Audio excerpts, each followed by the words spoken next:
23వ కీర్తన చదువుతాం. మన మధ్యలో ఉన్న దైవజనులు పాస్టర్ ఎలీషా గారు వచ్చి ముందు చదువుతారు. రెండవసారి మనం అదే మాట చెప్తాం.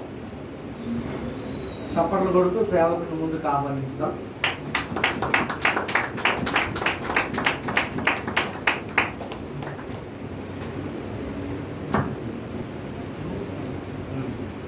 పరిశుద్ధ బైబిల్ గ్రంథంలో నుండి దావీదు రాసిన 23వ కీర్తన చదువుకుందాం. యెహోవా నా కాపరి, నాకు లేమి కలగదు. పచ్చిక గల చోట్లను ఆయన నన్ను పరుండ చేయుచున్నాడు. శాంతికరమైన జలముల యొద్ద నన్ను నడిపించుచున్నాడు. నా ప్రాణమునకు ఆయన సేద తీర్చుచున్నాడు. తన నామమును బట్టి నీతి మార్గములో నన్ను నడిపించుచున్నాడు. గాఢంధకారపు లోయలో నేను సంచరించినను ఏ అపాయమునకు భయపడను. నీవు నాకు తోడై యుందువు. నీ దుడ్డు కర్రయు నీ దండమును నన్ను ఆదరించును. నా శత్రువుల ఎదుట నీవు నాకు భోజనము సిద్ధపరచుదువు. నూనెతో నా తల అంటియున్నావు. నా గిన్నె నిండి పొర్లుచున్నది. నేను బ్రతుకు దినములన్నీ కృపాక్షేమములే నా ఎంట వచ్చును. చిరకాలము యెహోవా మందిరములో నేను నివాసము చేసేదను. దేవుడు తన మాటలు దీవించునుగాక. ఆమేన్. అదే ఎలీషా గారు అలాగే ఉంటూ ఉండగా కొద్ది నిమిషాలు ప్రభువును స్తుతించుదాం. ఈ రాత్రి గల సమయంలో మరి ఈ కూడిక ద్వారా, ఈ యొక్క బర్త్డే కూడిక ద్వారా ప్రభువు లేఖనాల్లో నుండి మరొకసారి మనల్ని దర్శించినట్లు ప్రభువును ఆరాధించాలి. అందరము ఏకీపించి ఆరాధించాలి.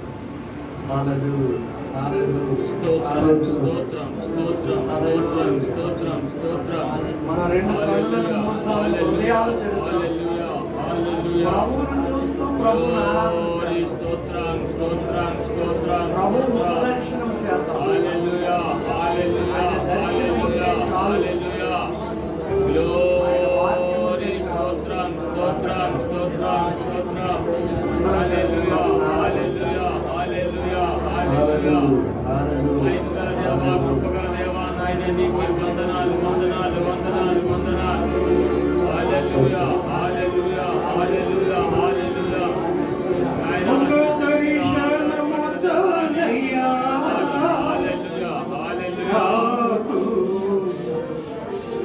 ముఖ దర్శనము చాలయ్యా, ముఖ దర్శనము చాలయ్యా, నాకు నీ ముఖ దర్శనము చాలయ్యా. సమీపించలేని తేజస్సులో నివసించునా దైవమా.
స్తోత్రం స్తోత్రం స్తోత్రం స్తోత్రం స్తోత్రం.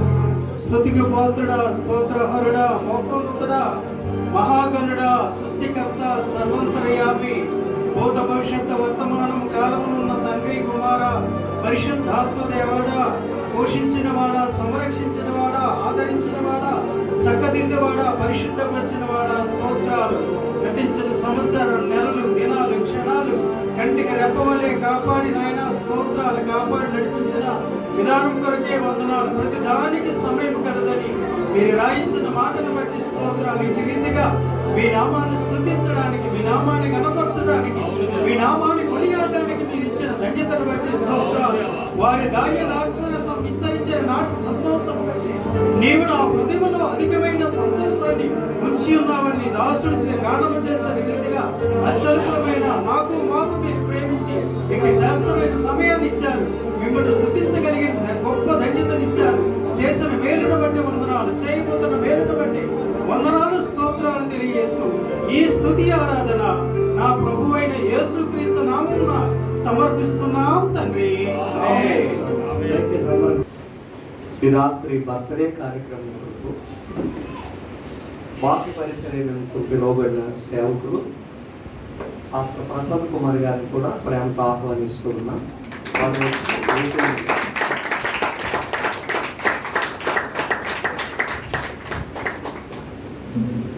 కూర్చోండి.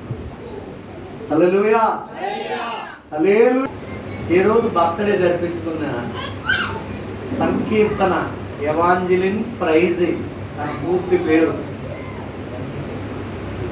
ప్రైజీ అని కొందరు పిలుస్తారు, ఎవాంజలి అని కొందరు పిలుస్తారు, మనమేమో సంకీర్తన. ఇదంతా కష్టమని చిన్నదాయని చిన్నారి అని పిలిచారు.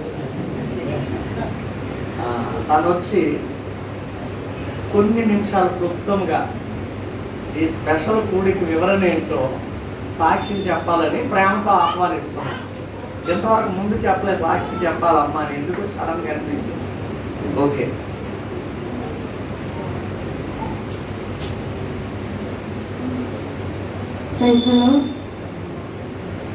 సమయం ఇచ్చిన దేవునికి, సంఘానికి, వేదికను అలంకరించిన దైవజనులకు ప్రైజ్ ది లార్డ్. సాక్ష్యం ఏంటంటే గడిచిన 23 సంవత్సరాలు కూడా దేవుడు నన్ను కాచి కాపాడి నూతన సంవత్సరంలో, నూతన దినంలో అడుగుపెట్టడానికి దేవుడు గొప్ప కార్యం చేశారు. నా చిన్నప్పటి నుండి కూడా తెలిసిందే నా గురించి మొత్తం. అయితే నా గురించి నేను చెప్పాలనుకుంటున్నా. ఏదైనా సరే చెప్పేటప్పుడు పాజిటివ్, నెగిటివ్ తీసుకునే వాళ్ళు ఉంటారు. లాస్ట్ టైం నేను సాక్ష్యం చెప్పేటప్పుడు పాజిటివ్ అంతా వదిలేసి ఒకరు ఒక నెగిటివ్ పాయింట్ పట్టుకొని అడిగారంట. అది నాకు బాధ అనిపించింది. ఏదో చిన్న విషయం అండి. అయితే నా పేరు గంట సంకీర్తన ఎవాంజలిన్ ప్రైజీ. నా గురించి చెప్పాలి అంటే నేను మొన్న ప్రేయర్స్ చేసుకున్నాను. అప్పుడు దేవా నేను సాక్ష్యం చెప్పాలి కదా, నీ సన్నిధిలో నిలబడాలి, ఇన్ని సంవత్సరాలు కాచి కాపాడావు అని చెప్పి నేను అనుకునేటప్పుడు దేవుడు నా హృదయంలో ఏం ప్రేరేపించాడో అదే చెప్పాలనుకున్నాను. అది నేను ఆలోచించుకుంటే అది దేవుని చిత్తం కాదు. ఫస్ట్ డే అలానే అయింది. సెకండ్ డే కూడా నేను సాక్ష్యం గురించి ఆలోచించేటప్పుడు మరలా ఏదైతే దేవుడు నా మైండ్లో ఉంచాడో అదే చెప్పాలని ఆశపడుతున్నాను. దేవుడు నాకు చెప్పింది ఏంటంటే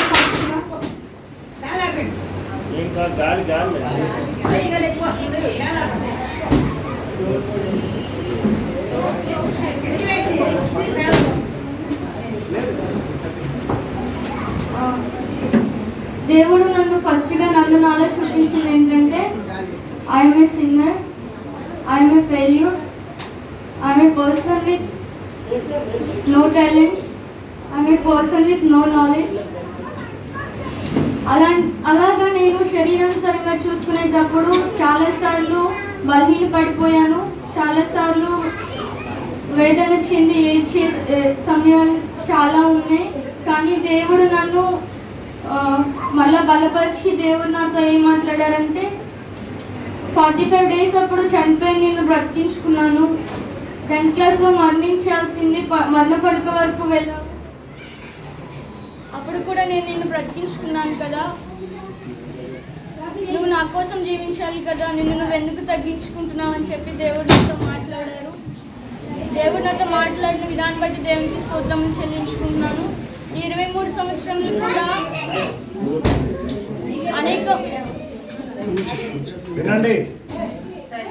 అనేక మార్లు నేను తప్పిపోయినప్పటికీ కూడా, అలాగే అనేక మార్లు మరణ పడుకుల వరకు కూడా వెళ్ళినప్పటికీ కూడా దేవుడు నన్ను బ్రతికించున్నారు. కానీ మొన్న ట్రైనింగ్కి వెళ్ళేటప్పుడు నీవు నన్ను కూడా పిలుచుకొని సేవలో వాడుకునే పాత్రగా నన్ను మలుచుకో అని చెప్పి ఆశపడినప్పుడు దేవుడు నన్ను పిలుచుకున్నారు. నువ్వు సేవలో బలంగా వాడబడతావని ఒక దైవజనం ద్వారా ప్రవచనం పలికింపజేశారు. అందుని బట్టి దేవునికి స్తోత్రములు చెల్లించుకుంటాను. నాలో ఏమైతే బలహీనత ఉండిందో, నేను ఎలా ఉన్నానని చెప్పి బాధపడుతూ ఉన్నానో అవేమి నీలో లేవు. ఇక నువ్వు నా బిడ్డవు, నేను నిన్ను వాడుకుంటానని ప్రభువు నాకు సెలవిచ్చి ఉన్నాడు. అట్టి విధంగా నేను జీవించలాగిన నేను ఎలా ఉంటానో మా ఫ్యామిలీ వాళ్ళకి తెలుసు. నన్ను భరించడం చాలా కష్టం, చేసేదే ఉండదు. కానీ నోటి మాట ద్వారా అనేక మందిని ఇబ్బంది పెట్టి ఉంటాను. నన్ను క్షమించండి. ఎవరినైనా ఎప్పుడైనా సరే ఇట్లా ఇబ్బందిగా మాట్లాడుంటే. ఇకపై మరొక విషయం ఏంటంటే, ఇది సంఘ సమక్షంలో చేయాలనుకున్నాను. ఏంటంటే, రమ్నియకు ఒకసారి నాకు చెప్పారనమాట. మమ్మీ చనిపోయిన ఫస్ట్ ఇయర్లోనే చిన్న మమ్మీ నాకు చెప్పింది, నీకు 24 ఇయర్స్ అప్పుడు మ్యాచెస్ వస్తాయి, అప్పుడు నీకు పెళ్ళి అవుతుందని. అయితే నాకు పెళ్ళి జరగాలని, పెళ్ళి కావాలని కాదు, కానీ మమ్మీ అట్లా చెప్పారు కదా. ఒకవేళ దేవుని చిత్తమై జరిగితే నా ఫ్యామిలీ అంటే నా సంఘంతో జరుపుకునేది ఇదే లాస్ట్ అవుతుంది. ఒకవేళ అది దేవుని చిత్తం కాదు, త్రియేక దేవుని నామంలో మా ముగ్గురిని దేవుడు తండ్రి కుమార పరిశుద్ధాత్మలా వాడుకోవాలి అని దేవుడు ఆశపడితే ఇంకా మరికొన్ని జన్మదినాలు మీతోనే జరుపుకుంటాను. దేవుని చిత్తం ఏమై ఉందో అది నా జీవితంలో జరగాలని ప్రతి ఒక్కరు కూడా ప్రార్థించండి. గడిచిన 23 సంవత్సరాలు కూడా దేవుడు నన్ను కాచి కాపాడి నూతన దయా కిరీటాన్ని ఇచ్చి మీ అందరి ముందు సజీవులుగా ఉంచినందుకు దేవునికి స్తోత్రములు చెల్లించుకుంటూ ఈ సాక్ష్యాన్ని మాట్లాడొద్దు. ఒక పల్లవి, హల్లెలూయా స్తుతి మహిమ ఎల్లప్పుడూ దేవునికి చెదము. హల్లెలూయా స్తుతి మహిమ ఎల్లప్పుడూ దేవునికి చెదము.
బట్టి 23 సంవత్సరాలు భద్రంగా కాపాడుకున్నాడు. మరి 1వ క్లాసు నుండి MBA కంప్లీట్ చేసినంత వరకు, అలాగే బైబిల్లో మరి డొనామిస్ కూడా కంప్లీట్ చేయడానికి దేవుడు కృప చూపించాడు. ఇంకా తన పట్ల దేవుని చిత్తం ఏదో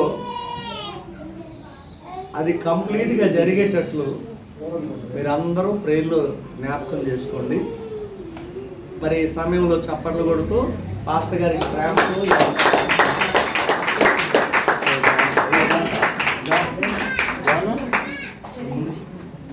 చిన్న ప్రార్థన చేద్దామండి.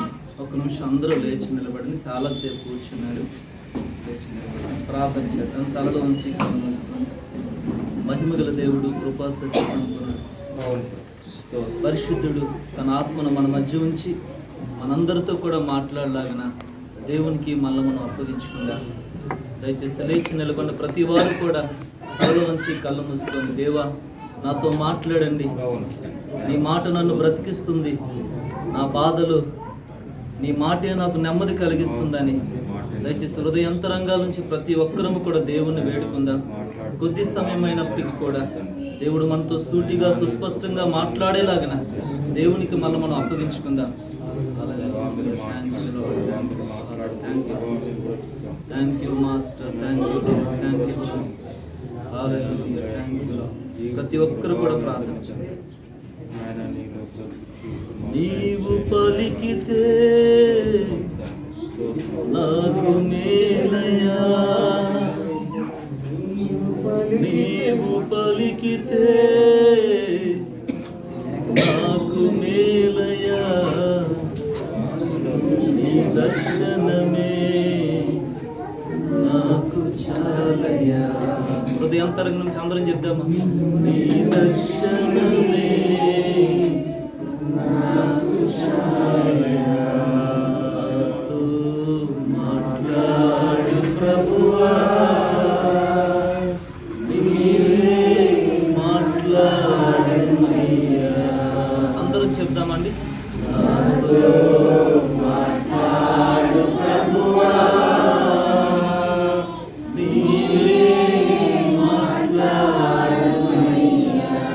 నీవు పలికితే నాకు మేలయా, నీవు పలికితే నాకు మేలయా, నీ దర్శనమే నాకు చాలయా. మరొకసారి, నీ దర్శనమే నాకు చాలయా. నాతో మాట్లాడు ప్రభువా, నాతో మాట్లాడు ప్రభువా,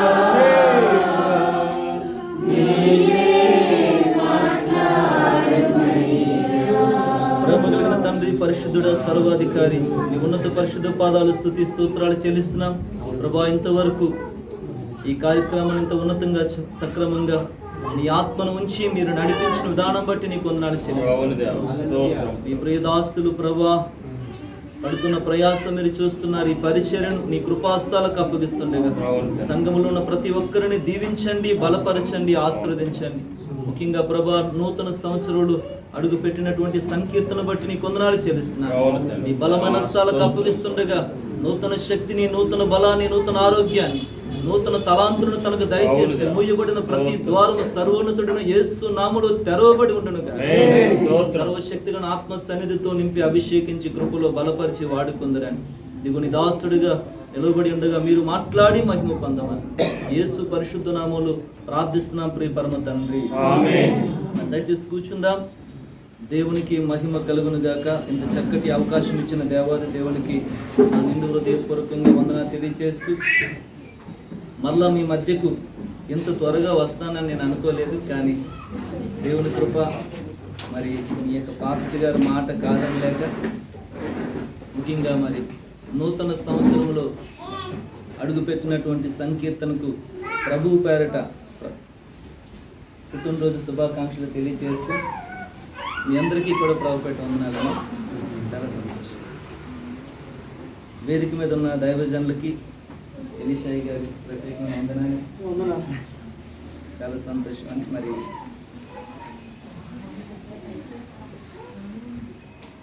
మీరు నా మీద ఏం పగపట్టారో ఏంటో కరెక్ట్ టైం అయిపోయిన తర్వాత నాకు వస్తుంది. నేను చూస్తే లారీ లోడ్ తీసుకొద్దాం అనుకునేసరికి నాకు లాస్ట్లో తీసుకొస్తున్నారు. ఇప్పుడు 9:30 అంటే 9:59 అట్లా ఉంది. 9:10 9 అవబోతుంది. 9 పర్వాలేదు. ఒక 3 విషయాలు చెప్తాను సింపుల్గా అర్థమయ్యేటట్టుగా. 100వ కీర్తన త్వరగా ఒక 3 విషయాలు చెప్తానమ్మా, జాగ్రత్తగా వినండి. మధ్యలో కొన్ని ఆ యొక్క చిన్న అరుస్తున్నాయి కదా, అరుపులు కొంచెం దయచేసి ఏమనుకోకుండా బయట ఉంచితే డిస్టర్బెన్స్ అవ్వదు, తొందరగా అయిపోద్ది మనకు ఒక 10 నిమిషాలు. ప్రభు తన ఆత్మస్వాదంలో ప్రతి ఒక్కరిని ఉంచుకుంటాడు. 100వ కీర్తన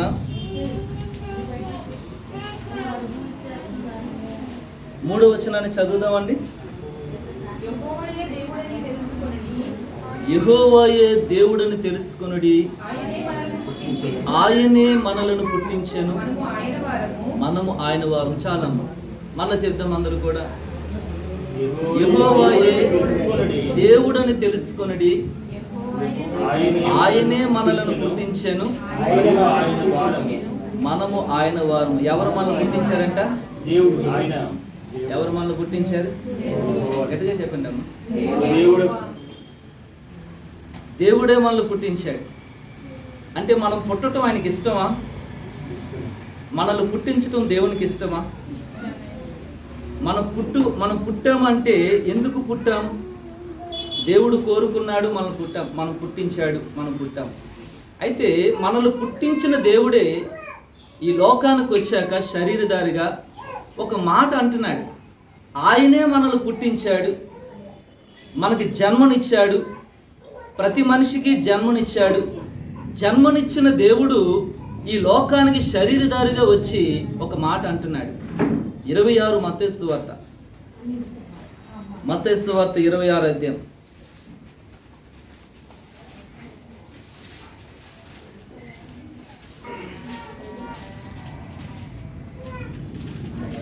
మత్తయి సువార్త 26 అధ్యాయం 24 ఆఖరి మాట అండి. ఆఖరి మాట, ఆ మనుష్యుడు పుట్టి ఉండని ఎడల వానికి మేలు. చాలండి. దేవుడు మనిషిని పుట్టిస్తున్నాడు, అది 100% మనం నమ్ముతున్నాం. పుట్టించిన దేవుడు ఈ లోకానికి వచ్చి ఏమంటున్నాడంటే, అసలు ఆ మనుష్యుడు పుట్టి ఉండకుండా ఉంటే మంచిది అంటున్నాడు.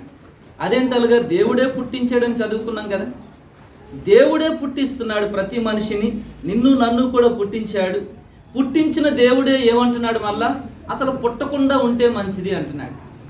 ఎందుకు అంటున్నాడంటే, దేవుడంటే ఏంటో మనిషికి అర్థం అవ్వాలి. దేవుడంటే ఏంటో మనిషికి అర్థం కాకపోతే ఆ దేవుడు ఏమనుకుంటున్నాడంటే, ఆ మనుషుడు పుట్టకుండా ఉంటే మంచిది అనుకుంటున్నాడు. దేవుడంటే ఏంటో మనిషికి అర్థమైతేనే దేవుడు ఆనందిస్తాడు.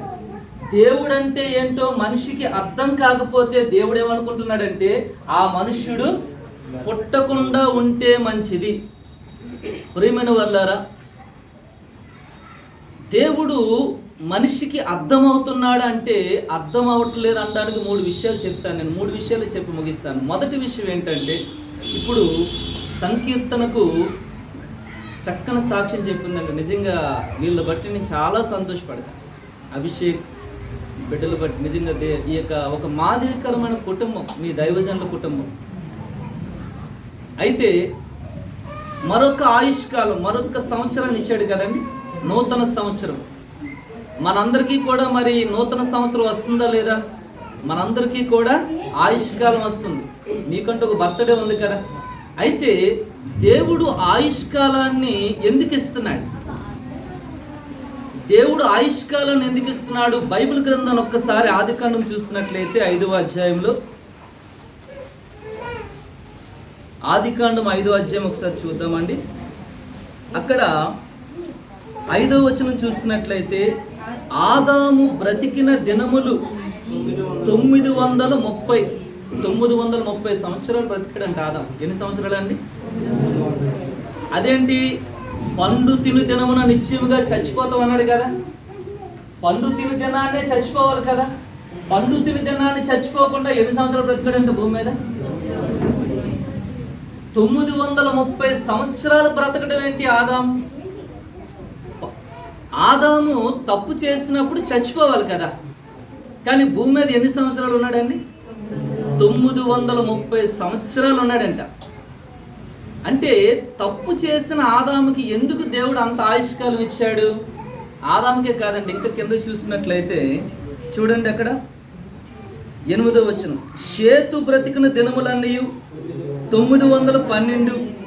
షేతు ఎన్ని దినాలు అంటే 912 సంవత్సరాలు, క్షమించండి దినాలుగా సంవత్సరాలు. 912 సంవత్సరాలు ఆయుష్కాలం ఎవరికి? షేతుకి.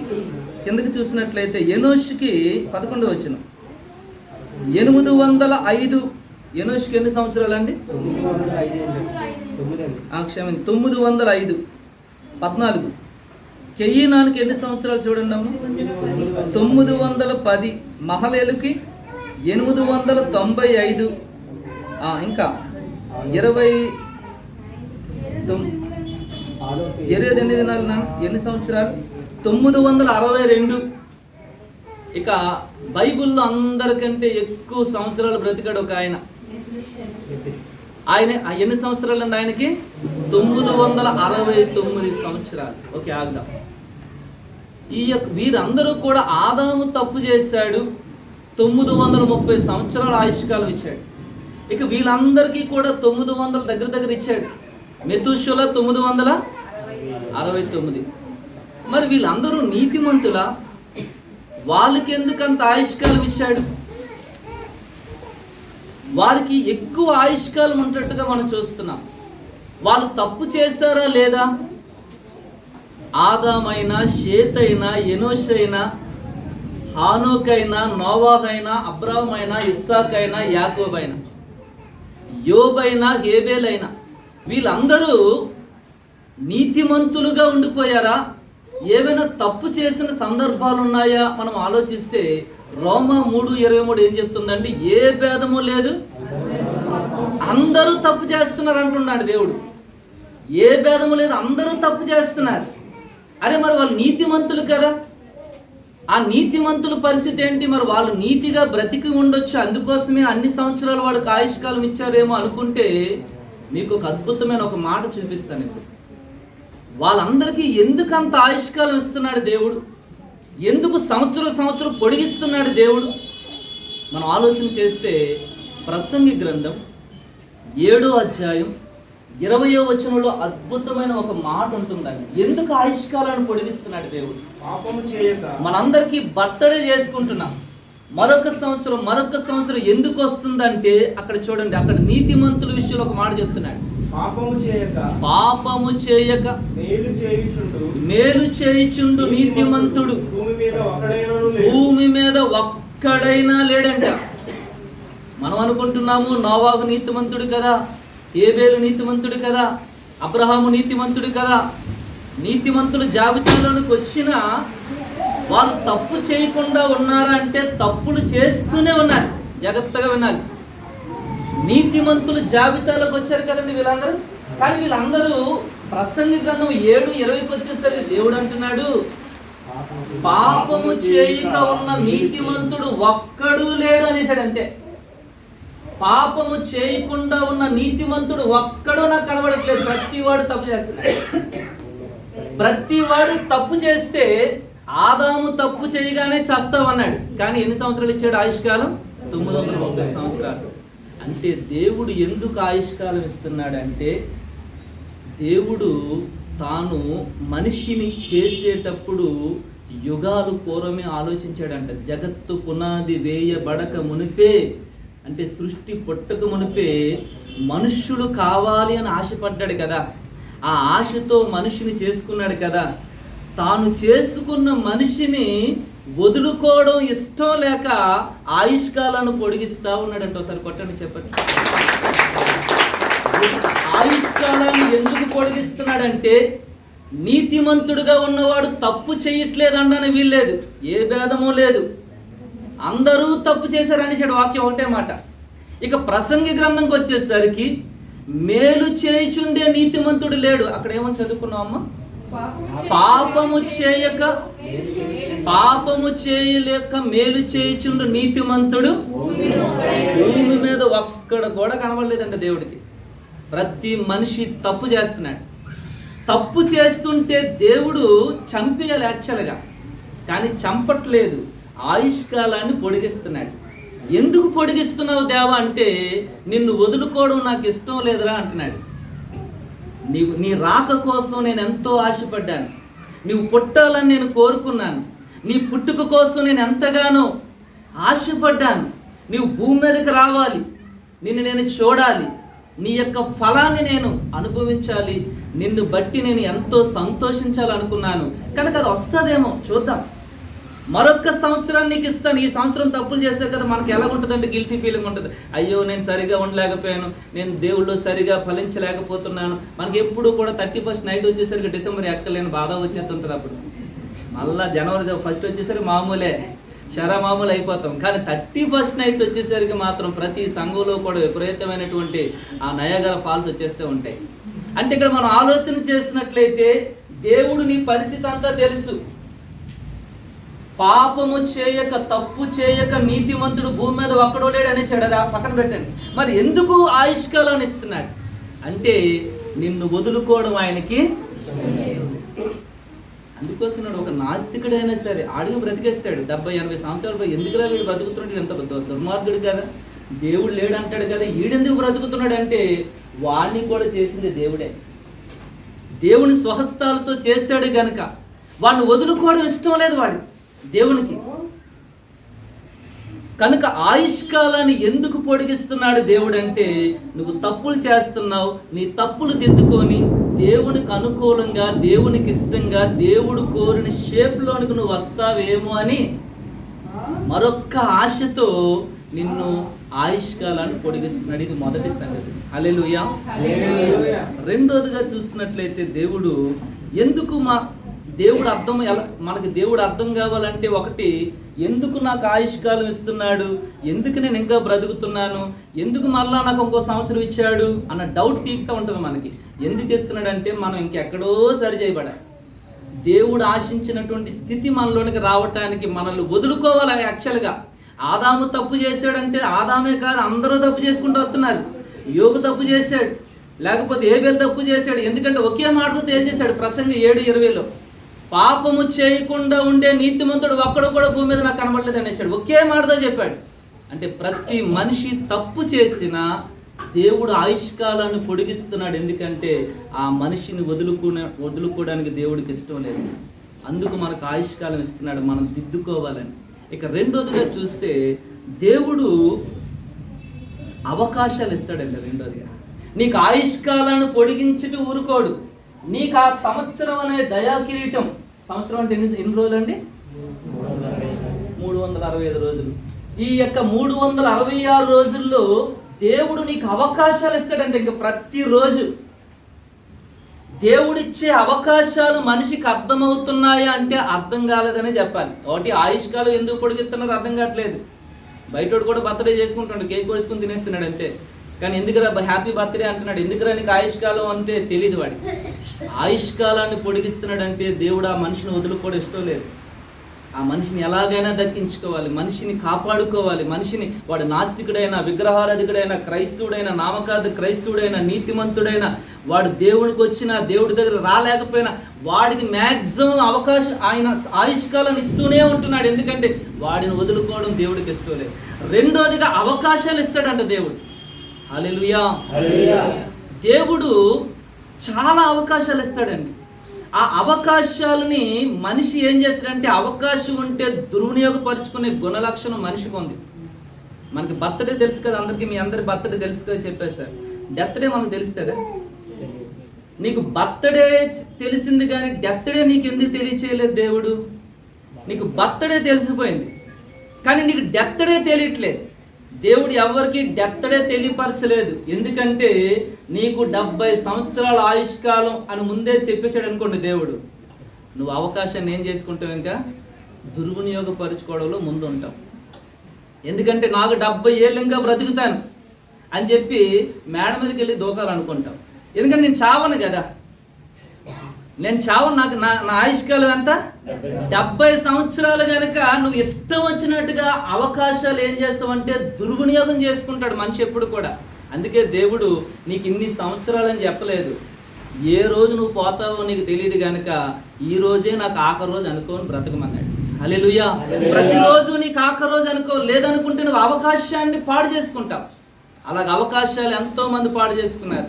నిజంగా అనంతపురం జిల్లాలు, ఇది మరి వేసవికాలం కదండి, అనంతపురం జిల్లాలు మనం ఒకసారి చూసినట్లయితే వాళ్ళకి నీటి కొరత ఉంటుందంట.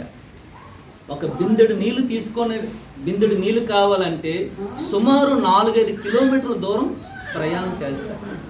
4-5 కిలోమీటర్ల దూరం ప్రయాణం చేసి అక్కడ లోతైన ఒక బావి ఉంటే ఆ బావిలోకి వెళ్ళి మళ్ళాగా రేఖలు పెట్టి తోడించుకోవడానికి కావదు, చిన్నదేదో తెట్టు ఉంటుందంట. దానితో బిందులో నీళ్లు పట్టుకోవటానికి వాళ్ళకి సుమారు 2-3 గంటలు పడుతుందంట. వెళ్ళడానికి ఎన్ని గంటలు ఎంతండి? ఒక 4-5 గంటలు. అక్కడ నెమ్మదిగా చిన్న ఓటు ఉంటుంది అనమాట. ఆ మురికి నీరు, ఆ బురద నీరు అలాగా తీసుకొని వస్తారనమాట. అదొక 2-3 గంటలు, ఇదొక 4, అదొక 3, సుమారు 7 గంటలు పైగా ఒక్క చుక్క నీళ్ళు అలగకుండా జాగ్రత్తగా తీసుకొస్తారంట మన ఇంటికి. ఒక తల్లి ఆ మధ్య ఏదో విన్నాం, నులక మంచం వేసి ఆ నులక మంచం మీద చిన్నోడిని స్నానం చేయించి కిందన పళ్ళెం పెట్టిందంట. పళ్ళెం ఎందుకు పెట్టిందంటే నీరు ఒరుగుపోతే ఆ నీళ్ళు ఏ అంట్లు తోముకోవడానికో బట్టలు ఉతుక్కోవడానికో ఉపయోగపడతాయని. అంటే వాళ్ళకి నీటి అవసరత ఏంటో వాళ్ళకి తెలుసు. నీకు నీటి అవసరత లేదు, నీకు విస్తారంగా ట్యాప్ దగ్గరికి వెళ్ళిస్తారు, విస్తారమైన వాటర్ ఉందని తెలిసి నువ్వేం చేస్తావు అంటే షవర్ పోతాను పెడతావు, పోతా ఉంటాయి. ఇక మన దగ్గరలో ఏముంటాయి? మున్సిపల్ ట్యాప్లు కొన్ని ఓపెన్ చేసేస్తారు.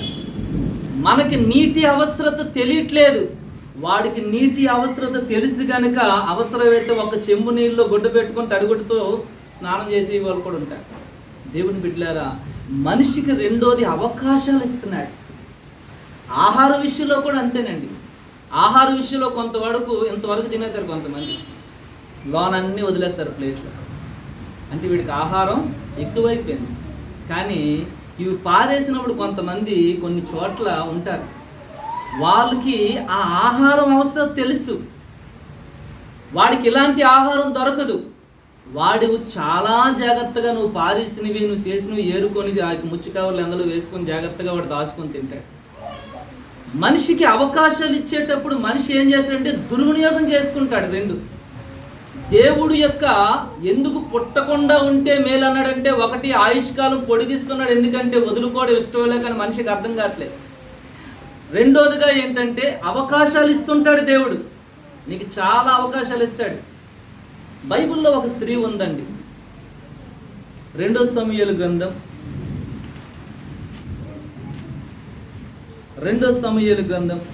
21వ అధ్యాయం 10వ వచనాన్ని చూద్దామా? 2 సమూయేలు గ్రంథం 21వ అధ్యాయం 10వ వచనం. అయ్యా కుమార్తెయగు రిస్పా గోనె పట్ట తీసుకొని కొండపైన పరుచుకొని కోతకాలారంభం మొదలుకొని ఆకాశం నుండి వర్షము ఆ కళేబరముల మీద కురియ వరకు అచ్చటినే ఉండి, పగలు ఆకాశ పక్షులు వాటి మీద వాలకుండాను, రాత్రి అడవి మృగములు దగ్గరకు రాకుండాను వాటిని కాపాడుచుండగా. ఇక్కడ రిస్పా అనే ఒక సహోదరి ఉందండి. ఈ రిస్పా ఎవరో తెలుసండి? రిస్పా అనే ఈమె రాజైన సౌలు ఉపపత్ని. రాజైన సౌలు ఉపపత్నిగా అంటే ఒక రకంగా రాజులు ఏం చేసేవారంటే అందమైన స్త్రీలను, మంచి తలాంతులు కలిగిన వారిని అంతఃపురంలో ఉంచుకునేవారు. అన్ని సౌకర్యవంతమైన స్థితి ఒక రకంగా ఉంటుంది వాళ్ళు. ఈ రిస్పా రాజైన సౌలు ఉపపత్నిగా ఉన్నది చాలా కాలం. 2 బిడ్డలకు అన్నది, కొడుకుల్ని. ఒకానొక రోజు ఏమైందంటే దావీదు కాలంలో కరువు వచ్చింది. ఆ కరువు ఎందుకు వచ్చిందో తగ్గట్లేదు, అది ప్రజలు ఇబ్బంది పడుతున్నారు. అప్పుడు రాజు అయిన దావీదు కనుక్కున్నాడు, ఏంటి కారణం మన కరువు తగ్గట్లేదంటే అప్పుడు చెప్తారు, గిబియోనీయుల విషయంలో రాజైన సౌలు చంపకూడదు అనుకుంటే యెహోవా నామాన ప్రమాణం చేస్తే కొంతమందిని చంపుకుంటూ పోయాడంట. ఎవరు? రాజైన సౌలు దావీదుకు ముందు. అందుకు ఈ కరువు వచ్చింది. యెహోవా నామాన్ని ప్రమాణం చేసినప్పటికీ కూడా వాళ్ళు అలా ప్రవర్తించారు కనుక ఇలా వచ్చిందంటే అప్పుడు దావీదు ఏమంటాడంటే ఆ గిబియోనీయులు పిలుస్తాడు, మీకు ఏం కావాలి చెప్పండి ఇస్తాం. ఈ కరువు నుంచి మేము బయటపడాలంటే గిబియోనీలు అంటారు, మాకు ఇశ్రాయేలు చావాలని కోరుకోవట్లేదు, వెండి బంగారాలు మేము కోరుకోవట్లేదు, మాకు ఒక పని చెయ్యండి. ఎవరైతే మమ్మల్ని చంపాలి హతమార్చాలనుకున్నాడో ఆ సౌలు కుమారులో 7 మాకు అప్పగిస్తే మేము వారిని దేవుని సందులో ఉరితీస్తామన్నారు గిబియోని. అప్పుడు దావీదు ఏం చేస్తాడంటే సౌలు కుమారులు ఎన్నుకొని మొత్తానికి ఒక 7 తీసుకొస్తాడు. ఆ 7 రిస్పా కుమారులు 2 కొడుకులు పట్టుకెళ్ళిపోతారు. దేనికి? ఉరి తీయడానికి. రాజు ఆజ్ఞ ప్రకారం మొత్తానికి 7 2 కొడుకులు కూడా ఉరి తీయబడతారు. ఉరి తీయబడిన తర్వాత జరిగిన సంఘటన ఇప్పుడు మీకు చదువుతున్నాను, జాగ్రత్తగా వినండి. అయ్యా కుమార్తెగా రిస్పా గోనెపట్ట తీసుకొని కొండపైన పరుచుకొని కోతకాలారంభము మొదలుకొని ఆకాశం నుండి వర్షం ఆ కళేబరముల మీద కురియ వరకు అచ్చటనే ఉండి పగలు ఆకాశ పక్షులు వాటి మీద వాలకుండా రాత్రి అడవి మృగములు వాటి దగ్గరకు రాకుండా. ఏంటండి ఈ స్త్రీ చేస్తున్న పని? కొడుకులు చచ్చిపోయారు, కళేబరాలు ఉన్నాయి. ఆమె కోతకాల ఆరంభం నుంచి ఆ యొక్క వర్షం పడేంత సుమారు 6 నెలల కాలం అండి. తిండి తెప్పలు మానేసి ఆ యొక్క కళేబరాల దగ్గర అలాగ రాత్రింబగళ్ళు ఆ అడవిలో కూర్చొని ఉందంట. ఆకాశ పక్షులు వాలకూడదు నా బిడ్డల మీద, జంతువులు తీసుకెళ్ళిపోకూడదు. ఆకాశ పక్షులు వాలకుండా కాపాడుతుందంటే పర్వాలేదు, అడవి మృగాల నుంచి కాపాడగలదా స్త్రీ? రాత్రింబగళ్ళు ఎంత ప్రయాసపడుతుందంటే నిజంగా ఆ సంగతి దావీదుకు వినబడిందంట. ఏంటండి బాబా స్త్రీ అలా ఉంది? నిజంగా ఇక్కడ రిస్పా కొడుకులు బ్రతికున్నప్పుడే ఈ అంగలార్పు ఉంటే, నిజంగా చెప్తున్నానండి, నీతిగా బ్రతికేవాడిని దేవుడు ఎప్పుడు చంపటానికి అవకాశం ఇవ్వడు. ఒక రకంగా కొడుకులు కూడా దుర్మార్గంగా ప్రవర్తించారేమో. భర్త ఒక రకంగా సౌలు దుర్మార్గంగా ప్రవర్తించాడు. భర్తను పోగొట్టుకుంది యుద్ధంలో. సరే నా భర్త పోతే 2 కొడుకులు ఉన్నారు కదా అనుకుంటే కొడుకులిద్దరిని ఒకేసారి చంపబడడం చూశాక రిస్పా పిచ్చుకుపోయింది. ఇంకా అప్పుడు 6 నెలలుగా ఇంక నేను ఎందుకు తినాలి, ఎందుకు బ్రతకాలి అని చెప్పి మహాప్రయాస పడుతుందండి. అక్కడ అంగలారుస్తుంది, ఉపవాసం ఉంది, కన్నీరు కారుస్తుంది. ప్రయోజనం ఉందంటారా? అవకాశం ఉన్నప్పుడే, కొడుకులు ఉన్నప్పుడే, బ్రతికున్నప్పుడే, భర్త బ్రతికున్నప్పుడే ఈ అంగలార్పు ఉండుంటే ఏమో వాడిని దేవుడు ఏదో రీతిగా కాపాడినేమో. అవకాశాలు ఉన్నంత వరకు మనిషి ఏం చేస్తాడు? దుర్వినియోగం చేసుకుంటాడు. అవకాశం పోయిన తర్వాత అయ్యో అయ్యో అయ్యో అంటుంటాడు అనమాట. దేవుడు నీకు చాలా అవకాశాలు ఇస్తాడు. అది దేవుడు నీకు ఇస్తున్న అవకాశం. ఈరోజు నువ్వు ఈ స్థితిలో ఉన్నావంటే దేవుడు చాలా మందికి అవకాశాలు ఇచ్చాడండి. అలాగే న్యాయాధిపతుల గ్రంథం 16వ అధ్యాయం మనం చూసినట్లయితే దేవుడు సంసోన్ను ఎడబాసనని అతనికి తెలియలేదు. సంసోనికి దేవుడు అవకాశం ఇచ్చాడా లేదా?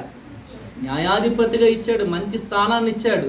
అయితే దేవుడు ఒక విషయం గుర్తుపెట్టుకోండి, అవకాశాలు ఇచ్చి ఇచ్చి ఇచ్చి ఒక రోజు వచ్చేసరికి టక్కన ఆపేస్తాడు. ఇంకా అది సంసోనికి తెలియలేదు. ఇంకా నాకు అవకాశం ఇచ్చాడు కదా అనుకున్నాడు. ఆ మాట చాలా బాగుంటుందండి. న్యాయాధిపతుల గ్రంథం 16వ అధ్యాయం ఒకసారి చెప్తున్నాను.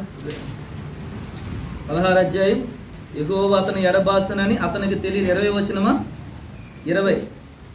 ఎప్పటి ఎట్లు నేను బయలుదేరి విడజిమ్ముకుందని అనుకున్నాను, అయితే యెహోవా తనను ఎడబాసనని అతనికి మనిషికి ఎలాగుంటుందంటే పర్వాలేదులే, దేవుడు ఉన్నాడులే. అందుకోసం ఇక దజ్జాగా ఆదివారం మానేస్తుంటారు కొంతమంది. దేవుడు ఉన్నాడులే, నాకు పాస్టర్ గారు మాటలు లెక్క ఉండదు, దేవుడు ఉన్నాడులే, నాకు బాగానే ప్రార్థన చేసుకుంటున్నానులే, బాగానే ఉన్నానులే. అవకాశాలు దేవుడు నీకు ఇస్తున్నాడంటే దాన్ని నువ్వు సద్వినియోగపరచుకోపోతే రెస్పా పరిస్థితి ఏమైంది? తర్వాత బాధపడుతుంది అడవుల్లో కూర్చొని. ఆకాశ పక్షులు వాడకుండా, అడవి మృగాలు తినకుండా ఆ బుద్ధేదో అసలు నా బిడ్డలు జాగ్రత్తగా ఉండాలని చెప్పేసి బ్రతికున్నప్పుడు ఎంతగా అంగలారిస్తారు. ఎలాగైపోతారండి? ఒక యోగులో మారిపోరు, మంచి భక్తి పరులు అయిపోరు. ఎంత అంగలారుస్తుంది. ఈ అంగలార్ప ముందెందుకు లేదు? కనుక దేవుని బిడ్డలారా, అవకాశాలు ఇచ్చాడు. సంసోనికి ఇచ్చాడు అవకాశాలు. సంసోన్ అనుకున్నాడు నాకు అవకాశాలు ఉన్నాయి కదా అనుకుంటున్నాడు. దేవుడు చూస్తాడు. ఒక్కసారిగా అవకాశం ఆపేస్తాడు. ఇంకెప్పుడు మీరు జాగ్రత్తగా వినండి. దేవుడికి 2 కోణాలు ఉన్నాయి. నువ్వు దేవుడిని వదిలేస్తుంటే ఒకానొక రోజు దేవుడు కూడా చూసి ఆయన్ని వదిలేస్తాడంట. నిజంగా ఎంత భయంకరం అండి. దేవుడే మనల్ని వదిలేస్తే మన పరిస్థితి ఏంటండి బాబు? దేవుడు మనల్ని నిజంగా ఉదయం నుంచి రాత్రి వరకు కంటికి రెప్పలాగా అలాగా పట్టుకొని ఉండబట్టి ఊపిరాడుతుంది మనకి. దేవుడే మనల్ని వదిలేస్తే మన పరిస్థితి ఏంటి? ఇక్కడ వదిలేశాడు ఎవరిని? సంసోను. సౌలుకు కూడా మంచి ఆధిక్యత ఇచ్చాడండి, అవకాశాలు ఇచ్చాడు చాలా. దేవుడు అవకాశాలు ఇవ్వకుండా ఎప్పుడు చేయడు, చాలా అవకాశాలు ఇచ్చాడు సౌలుకి. 2 సమూయేలు గ్రంథం ఒకసారి తీసుకుందామా? సమూయేలు, 1 సమూయేలు గ్రంథం చూడండి, 28వ అధ్యాయం 16. యెహోవా నిన్ను ఎడబాసి నీకు పగవాడు కాగా నన్ను అడుగుట వలన ప్రయోజనం ఏంటి? సౌలు దైవజనుడి దగ్గరికి వెళ్ళిపోయాడంటే కష్టం రాగానే. సుఖం ఉన్నంత వరకు దేవుడిని పట్టించుకోలేదు. కష్టం రాగానే ఎవరు గుర్తుకొచ్చారు? దేవుడు గుర్తుకొచ్చాడు. నీ జీవితంలో సుఖం ఉన్నంత వరకు గుర్తుకు రావు, దేవుడు గుర్తుకు రాడు. కష్టం రాగానే అప్పుడు దైవజనుడు గుర్తొచ్చేస్తాడు, దేవుడు గుర్తొచ్చేస్తాడు. ఇక్కడ దైవజనుడు ఉన్నాడు కదని చెప్పేసి దైవజనుడి దగ్గరికి వెళ్ళాడు. ఎవరు? సౌలు వెళ్ళాడు. దైవజనుడు అంటున్నాడు, అరే బాబు, దేవుడే నిన్ను వదిలేస్తే నా దగ్గరకు వస్తే ప్రయోజనం ఏముంది అన్నాడు. అంతే, ఒకటే మాట. దేవుడే నిన్ను వదిలేశాడు. నీకు ఎన్ని అవకాశాలు ఇచ్చాడు దేవుడు. నీకు ఇచ్చిన అవకాశాలన్నీ దుర్వినియోగపరుచుకున్నావు. ఈరోజు దేవుడు నిన్ను వదిలేశాడు, నా దగ్గరకు వస్తే దైవజనుడుగా నేను ప్రార్థన చేసిన ఇంకా ప్రయోజనం లేదు అనేసాడు. అంతే. దైవజనుడు కూడా నీకు ఇచ్చాడంటే అది ఇచ్చిన అవకాశమే. ఒకానొక టైం వస్తే దైవజనుడు ప్రార్థన చేసినా దేవుడు వదిలేస్తే ప్రయోజనం లేదు. దేవుడు నిన్ను వదలకుండా ప్రతిరోజు నీకు చాలా అవకాశాలు ఇస్తూ ఉంటారు. వాటిని నువ్వు సద్వినియోగపరుచుకోవాలి. హల్లెలూయా. వాటిని నువ్వు దుర్వినియోగపరుచుకుంటున్నావంటే చాలా కష్టం. నీకు మంచి మంచి అవకాశాలు ఇస్తుంటాడు.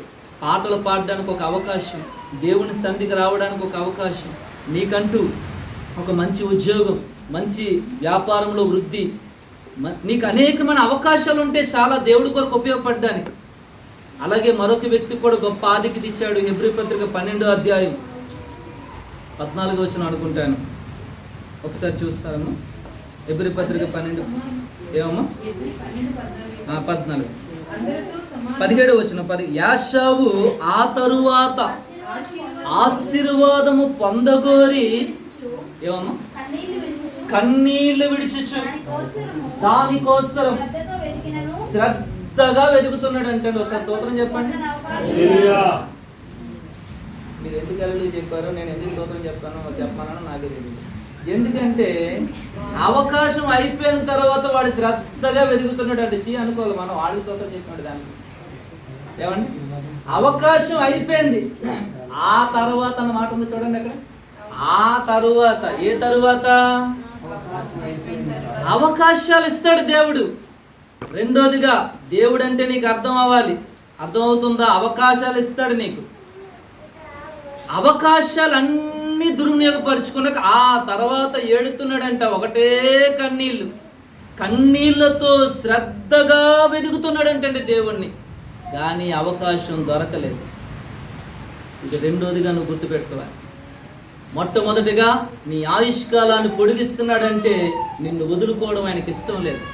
నువ్వు తప్పులు చేస్తున్నావు, నువ్వు పొరపాట్లు చేస్తున్నావు, ఆయన ఆశించిన స్థానానికి నువ్వు ఎదగలేకపోతున్నావు. నువ్వు ఎదుగుతావు కదని చెప్పి నీకేం చేస్తున్నాడంటే ఈ సంవత్సరం ఇస్తాను వదులుకోవడం ఇష్టం లేకపోతున్నదండి. చూడండి, మన బిడ్డ ఎవడైనా తప్పు చేస్తుంటే తల్లి అంటది, చూడమ్మా మరీ నీ కొడుకు అలా భయంకరంగా తయారాడు. ఏంటంటే మనసులో ఎలా ఉంటుందంటే, ఫోన్లండి, పిల్లోడు కదండి, ఫోన్లండి, నా కొడుకే కదండి. మనిషి తల్లికి తండ్రికి ఎలా ఉంటుందంటే, ఆడు ఎన్ని తప్పులు చేశాను, అది నా కొడుకే కదండి. తల్లి ప్రేమ, మమకారం. అవ్వ కోసం ఏమన్నాడో తెలుసండి దేవుడు? నిజంగానే ప్రేమ ఏంటండి బాబు. ఆదాము మోసపరచబడలేదు. 1 తిమోతికి రాసిన 2:14 ఉంటుంది. ఆదాము మోసపరచబడలేదు, అవ్వ మోసపరచబడింది. అంటే దేవుడు ప్రేమ చూడండి ఎలా కప్పుపుచ్చుతున్నాడు. ఒక రకంగా నా కుమార్తె, నా కూతురు మోసపోయిందండి, తప్పు చేసింది అనరేళ్ళు, నా కూతురు మోసపోయిందండి. ఇక్కడ దేవుడు కూడా సేమ్ టు సేమ్ ఏమంటున్నాడు? మోసపోయిందండి అవ్వ, నా కూతురు మంచిదేనండి, నా కొడుకు మంచోడేనండి. అది ఆయన ప్రేమ అండి నీ పట్ల. కొట్టండి చెప్పట్లు.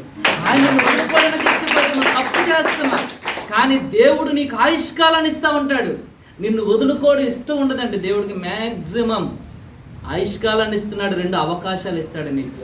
సన్నిధికి అవకాశాలు ఇస్తాడు, ప్రార్థనకు అవకాశాలు ఇస్తాడు, దేవుడు నీ కొరకు ఉపయోగపడడానికి అవకాశాలు ఇస్తాడు, నువ్వు దేవుని పరిచర్య చేయడానికి అవకాశాలు ఇస్తాడు, దేవుని కొరకు నువ్వు ఆ ధనాన్ని వెచ్చించడానికి అవకాశాలు ఇస్తాడు, నీకు ఎన్నెన్నో అవకాశాలు ఇస్తాడు. నీకు మంచి గొంతు ఉందా, అయితే దేవుడు నీకు అవకాశం ఇచ్చాడు. మంచి టాలెంట్ ఉందా, బాగా చెప్పగలవా సువార్త, అయితే దేవుడు నీకు అవకాశం ఇచ్చాడు. నీకు ఎన్నో అవకాశాలు ఇస్తాడు దేవుడు. అవకాశాలు మనం ఏం చేసుకోవాలి? సద్వినియోగపరచుకోవాలి. సబ్బవరంలో ఒక చెల్లి, మీకు ఇంతకుముందు చెప్పానో లేదు, నన్ను ఒకసారి ప్రార్థన పెట్టి పిలిచింది. ఆ ప్రార్థనకి వెళ్ళిన తర్వాత వాక్యం చెప్పాం, అందరూ వచ్చారు. వాక్యం అయిపోయాక ప్రేయర్ అయ్యాక ఆ వీధిలో ఏం చేసిందంటే ఒక్కొక్కరి ఇంటికి తీసుకెళ్తుంది ప్రేయర్ చేయించడానికి. ఇంటికి వెళ్తుంటే అన్ని ఇంట్లో కూడా విగ్రహాలే ఎక్కువ ఉన్నాయి. ఇదేంటమ్మా వీళ్ళందరూ ఒకటి చూసాం, 2 చూసాం, 4 చూసాం, అన్ని విగ్రహాలే కనబడుతున్నాయి. ఏంటమ్మా అన్ని విగ్రహాలతో నిండిపోయి ఉన్నాయి, వీళ్ళు ఇంకా మారు మనసు లేదా ఏంటంటే ఆమె చెప్తుంది, అది కాదు అయ్యగారు, వీళ్ళందరూ విగ్రహాలు అదిగలే నా వీధి అంతా కూడా. నేను వీళ్ళు చర్చికి రమ్మంటే వాళ్ళ ఇంట్లో వాళ్ళు ఎవరు ఒప్పుకోరు. వీళ్ళ చర్చిలో అడుగు పెట్టడానికి కొంచెం ఆలోచిస్తున్నారు, కానీ వీళ్ళందరికీ బాధలు ఉన్నాయి. నేనేం చెప్పానంటే, మీరు చర్చి వరకు రావాల్సిన లేదు, కానీ నా ఇంట్లో లక్షవారం పూట పెడతాను. ఒక రోజు ఉదయం నుంచి మధ్యాహ్నం 3 గంటల వరకు ఉపవాస ప్రార్థన పెడతాను, నా దేవుడు కార్యాలు చేస్తాడు, మీకు సమస్యలు ఉన్నాయి కదా రండి అన్నది. అలా సమస్యలు ఉన్న వాళ్ళందరినీ కూడా వాళ్ళకి ఏ టైం వీలవుతుందో ఆ టైం పెట్టుకొని దైవజనుని అక్కడికే పిలిచి వాక్యం చెప్పిస్తుందంట. దేవుడు అద్భుత ఆశ్చర్యకార్యాలు జరిగించడం ద్వారా సుమారు 5గురు ఆ తర్వాత చర్చికొచ్చి బాప్తిసం పొంది రక్షణలోకి వెళ్ళారండి. వీళ్ళందరూ చర్చి వరకు రాకపోతే పర్లేదు, నా ఇల్లు వీధిలోనే ఉంది కనుక ప్రతి లక్ష వరకు వాళ్ళందరూ తెచ్చి కొట్లేట్టుకున్నారు. వీధిలోకి వచ్చేస్తున్నారు, వీధిలో వాళ్ళందరూ వస్తున్నారు. వీధంతా విగ్రహారాధనే. వాళ్ళందరూ కూడా భర్తలు వెళ్ళిపోయిన తర్వాత సమయం ఖాళీ ఉండే అందరూ వచ్చి ఆ స్త్రీ ఇంట్లో చక్కగా ఉపవాసం ఉండి కన్నీళ్ళు ఉండి ప్రార్థన చేస్తుంది, టైలరింగ్ చేస్తుంది. పెద్ద మళ్ళీ జ్ఞానవంతురాలు కూడా కాదు, ఒక టైలరింగ్ చేసి ఆమె సంఘానికి సుమారు ఒక 5 నుంచి 10 మంది ఈ రీతిగా బాప్తిసం పొందే రక్షణలోనికి వచ్చి చెప్తుందంట. ఒకటే, ఒక రోజు వస్తుంది మీరే బాప్తిసం పొందుతారు, మీరే చర్చ దగ్గరికి వస్తారు, కానీ ఫస్ట్ ఇక్కడ రండి, దేవుని సన్నిధిని అనుభవించండి అని చెప్తుందంట. అంటే తనకు వచ్చిన అవకాశం ఏంటి? అంతవరకు వెళ్ళలేకపోవచ్చు, కానీ ఇక్కడైనా వీళ్ళు వస్తే దేవుడు వాళ్ళు పట్టుకుంటాడని. హల్లెలూయా. దేవుడు మీకు అవకాశాలు ఇస్తాడు. ఆ అవకాశాలను మనం ఏం చేసుకోవాలి? యాషావు ఆ తర్వాత అవకాశం కోసం శ్రద్ధగా వెతికాడు. సౌలు రాత్రంతా ఉపవాసం ఉంటున్నాడు అని, తర్వాత భోజనం తినట్లేదు. అది బుద్ధేది ముందు ఉండొచ్చు కదా. సంసోను ఆ తర్వాత అవకాశం లేదు, ఇంకా చచ్చిపోవలసిందే. సంసోను చచ్చిపోయాడు, దేవా క్షమించి అన్నాడు, కానీ బ్రతకడానికి అవకాశం లేదు కదా. కనుక వీళ్ళందరూ రెండోది ఏంటంటే దేవుడు అవకాశాలు మనకి ఇస్తాడు. ఈరోజు దేవుడు ఎందుకు మీతో మాట్లాడుతున్నాడు? నీకు చాలా అవకాశాలు ఇస్తున్నాడు దేవుడు, దాన్ని నువ్వు దుర్వినియోగపరుచుకుంటున్నావు. మనిషికి అవకాశం ఉంటే ఖచ్చితంగా ఒక నీటి అవసరత ఉంది కనుక అనంతపురం జిల్లాలో చాలా జాగ్రత్తగా ఉంటారు. ఒక ఆహారం అవసరత తెలిసిన వాడు చాలా జాగ్రత్తగా ఉంటాడు. అవసరత ఎక్స్ట్రా అయిపోయినాడికి ఎలా ఉంటుందంటే అవకాశాన్ని దుర్వినియోగపరుచుకుంటాడు. ఇక మూడోది నేను చెప్పి ముగిస్తాను. దేవుడు నీకు ఇచ్చే ఆరోగ్యవంతమైన శరీరం కూడా నీకు అర్థం అవ్వాలి. దేవుడు నీకు ఇచ్చే ఈ శరీరం ఏంటి, ఇంత ఆరోగ్యంగా నీకు ఎందుకు ఉంచాలి? కరోనా వచ్చి ఎంతోమంది అనారోగ్యాల పాలైపోయారు, ఎంతోమంది చనిపోయారు. మరి నీ శరీరం ఏంటి ఇంకా కదలకుండా బాగానే ఉంది. అలాగా నీకెందుకు ఆరోగ్యాన్ని ఇస్తున్నాడు దేవుడు? ఆరోగ్యకరమైనటువంటి శరీరాన్ని నీకు ఎందుకు ఇవ్వాలి? ఎంతోమంది అనారోగ్యాలతో బాధపడుతున్నారు, మంచాన్ని పట్టి బాధపడుతున్నారు, ఐసీయూలోనికి వెళ్ళిపోతున్నారు. భయంకరంగా ప్రపంచం అంతా ఉంటే నీకు మాత్రం ఎందుకు ఆరోగ్యకరమైనటువంటి కృప ఇచ్చాడు? నిజంగా ఈ శరీరాన్ని తయారు చేయటంలో దేవుడు చాలా కష్టపడ్డాడండి. చాలామంది అనుకుంటారు ఈ దేహం అనేది ఏదో అనేసుకుంటున్నారు. మన దేహము చాలా గొప్పదండి. బయట కనిపించే అవయవాలు కొన్ని ఉన్నాయి, లోపట కనిపించే అవయవాలు కొన్ని ఉన్నాయి. కానీ బయట కనిపించే అవయవాలకే మనం ఏం చేస్తారంటే మెరుగులు దిద్దుతా ఉన్నారు. బై ఎగ్జాంపుల్, ముఖానికి ఏం దిద్దుతారండి? ఫస్ట్ ఈ ఐబ్రోస్ ఉన్నాయి చూడండి. ఈ ఐబ్రోస్కి మంచి షేప్ రావాలని బ్యూటీ పార్లర్కి వెళ్తున్నారంట. అసలు ఐబ్రోస్ దేవుడు ఎందుకు పెట్టాడో నీకు తెలుసా? ఐబ్రోస్ అంటే ఎందుకు పెట్టాడో తెలుసా? అవి అంబరెల్లాస్ అండి, గొడుగుళ్ళు అండి. నీవు వర్షం పడేటప్పుడు నీ తలంతా తడిసిపోదు, ఆ నీరు కారేటప్పుడు నీ కంట్లోకి డైరెక్ట్గా నీరు వెళ్ళిపోకుండా మధ్యని పెట్టాడు చూడండి ఐబ్రోస్. ఐబ్రోస్ ద్వారా టర్న్ అయిపోవాలి నీరు, ఆ డైరెక్ట్గా లోన పడకూడదు. అలాగే నువ్వు చెమటెక్కిపోయిన తర్వాత నీ యొక్క ఆ యొక్క ఉప్ప నీరు డైరెక్ట్గా కంట్లోకి వెళ్ళిపోకూడదు, కళ్ళు డ్యామేజ్ అయిపోతాయి. చాలా ప్రాముఖ్యమైనవి కళ్ళు. ఆ కళ్ళు డ్యామేజ్ కాకూడదని దేవుడు నీకు ఏం పెట్టాడు? ఐబ్రోస్ పెట్టాడు. చూసారండి, మనిషికి అర్థం కాలేదు, దేవుడు అందుకోసమే ఐబ్రోస్ నీకు పెట్టాడంటే ఈ ఐబ్రోస్ నీకు చాలా ప్రాముఖ్యం. నీ కళ్ళు పాడవకుండా ఉంటాయి.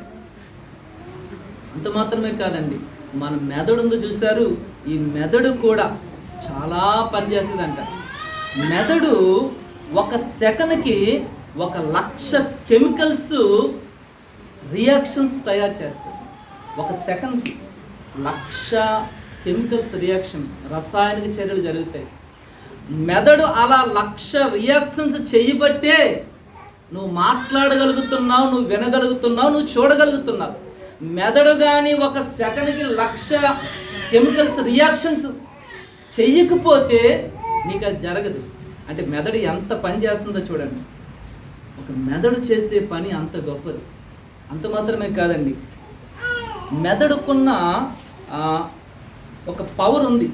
ఇప్పుడు మనకి చూడండి 2GB, 6GB, 8GB, 32GB ఇలాగంటూ ఉంటాం కదా. కానీ మన మెదడులో దేవుడు పెట్టిన జీబీ ఎంతో తెలుసా అండి?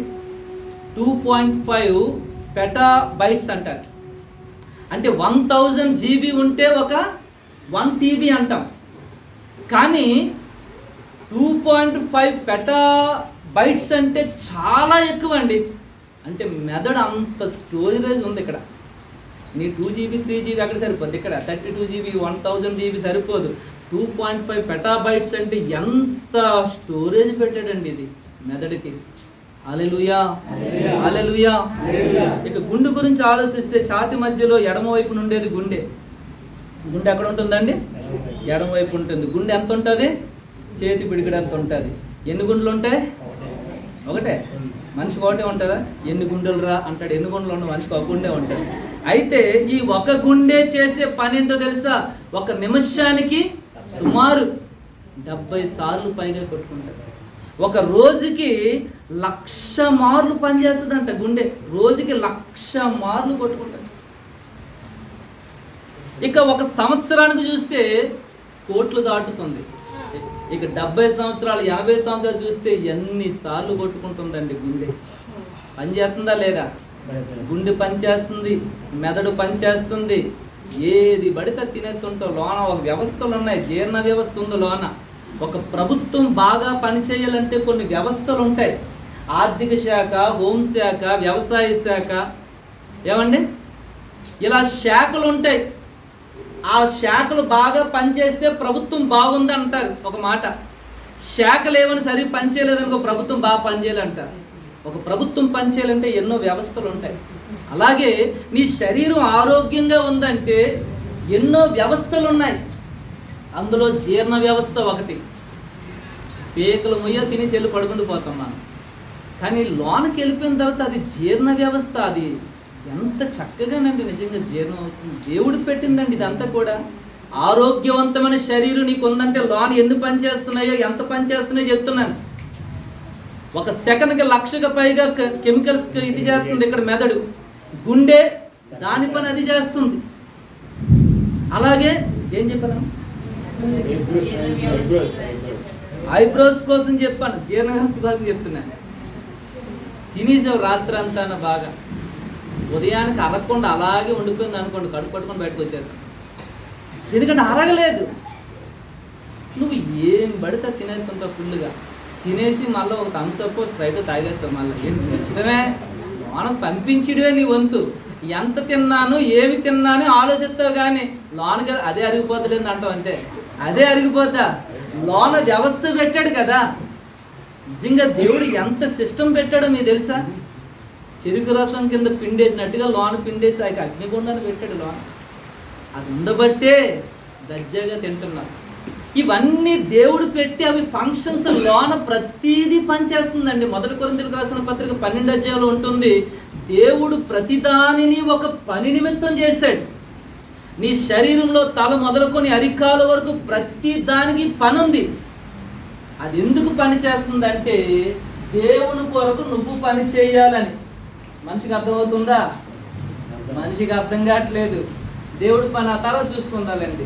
నీ మెదడు మొదలుకొని అరికాల వరకు గుండె పని చేస్తుంది, కిడ్నీలు, నిజంగా కిడ్నీలు కూడా నెఫ్రాన్స్ అంటారు. అవి 1 లక్షకు పైగా 2 లక్షలకు పైగా లోన వ్యర్థాలు నుండి తీసి పడేది అంటే కిడ్నీలు. కిడ్నీ పని ఎంత గొప్పదండి. వేస్ట్ అనేది ఉంటుందంట కిడ్నీ. ఇక లివర్ చూసినట్లయితే లివర్కి నిజంగా గొప్ప ఒక శక్తి ఉందండి.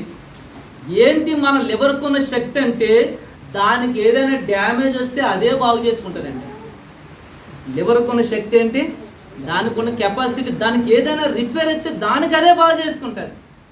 అంటే మన శరీరం బయటికి ఇది కనబడుతుంది కదా, నువ్వు ఎప్పుడు అర్థంలో ఇదే చూసుకుంటావు. లోనది నేను చెప్తున్నాను అంతే. ఎందుకు లోనది చెప్పానంటే 139వ కీర్తన 13లో భక్తుడు అంటున్నాడు, దేవా నీవే నా అంతరింద్రియమును కలుగు చేసేదివి, నీవు కలుగు చేసిన విధానము చూడగా నాకు భయము ఆశ్చర్యం కలుగుతుంది అన్నాడంటే. హల్లెలూయా.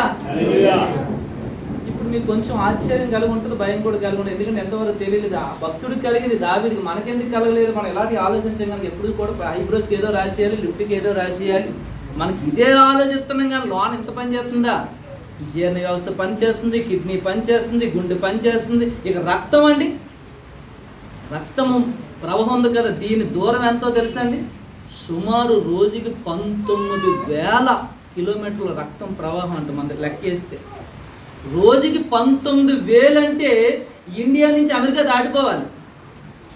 నువ్వు గంట ప్రయాణం చేస్తూ కూర్చుని పోతావు అంటే ఇంకా నా వల్ల కాదండి.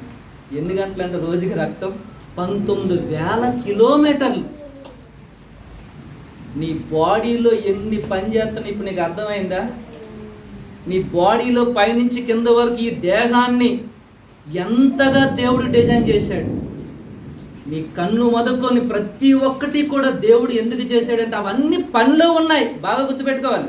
నీ తల నుంచి అరికాల వరకు లోన అన్నీ కూడా పని చేస్తున్నాయి. లోన జీర్ణ వ్యవస్థ పని చేస్తుంది, మెదడు పని చేస్తుంది, గుండె పని చేస్తుంది, కిడ్నీలు పని చేస్తున్నాయి.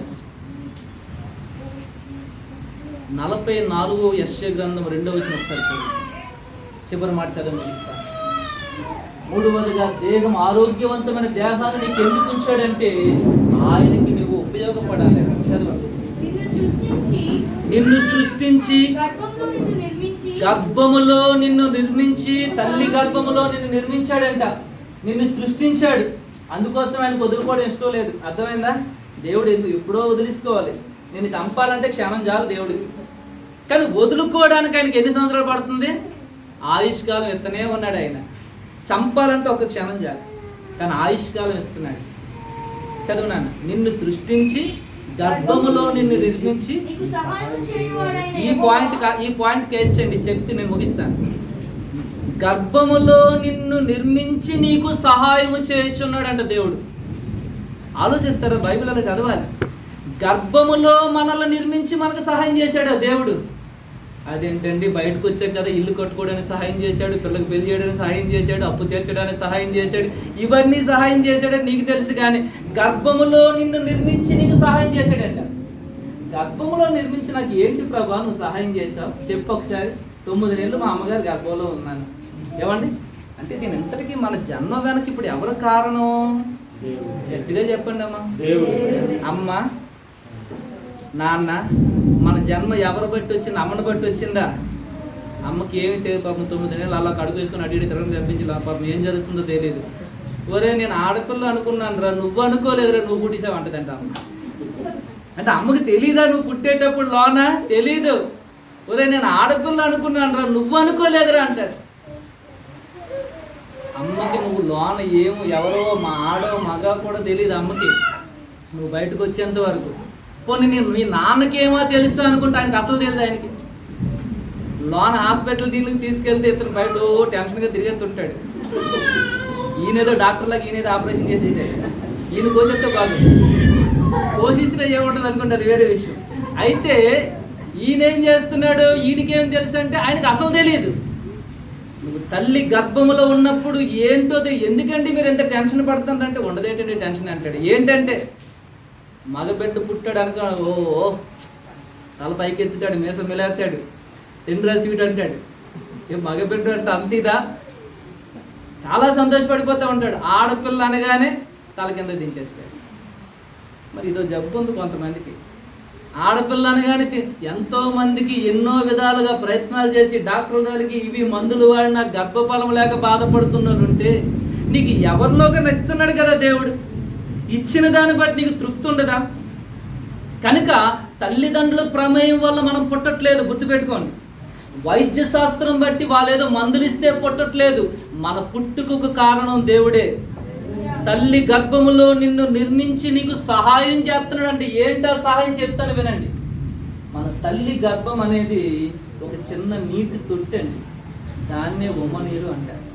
ఈ నీటి తొట్టిలో మనం ఎలా ఉండగలుగుతున్నామండి? నీటి తొట్టిలో నువ్వు చచ్చిపోవట్లేదా? నీటి తొట్టిలోనే నువ్వు ఉన్నావు కదా 9 నెలలు. నీటి తొట్టులో ఉండి నిన్ను బయటికి తీసేసి తల్లి కడుపులో ఉండి మరో నీటి తొట్లు పడిచేసాం అనుకోండి, ఏమైపోతాం? అదేంటి మరి అలాగే ఎంతవరకు 9 నెలలు నీటి తొట్టులోనే కదా ఉన్నావు, లోన కూడా ఉమ్మనీరు అయితే నీటి తొట్టే. ఆ నీటి తొట్టులో ఉన్నవాడు ఎలాగా నువ్వు నీటి తొట్టులో ఉన్నావని చెప్పేసి అక్కడి నుంచి తీసి మరో నీటి తొట్టులో పడిచేసారనుకోండి, బిడ్డను ఏమైపోద్దండి? చచ్చుకుంటారు. అయితే మరి ఎందుకు అక్కడ ఎలా బ్రతికావు? ఆ చీకటిలో ఆ నీటిలో నువ్వు ఎలా బ్రతికావంటే, నీకు సహాయం చేస్తున్నవాడు నేనే అన్నాడు. అక్కడ కొట్టండి, నీకు సహాయం చేస్తాను అక్కడ. అంటే నీవు పుట్టడానికి ఎందుకు వదులుకోకుండా ఆయుష్కాలం ఇస్తున్నాడంటే ఇది కారణం.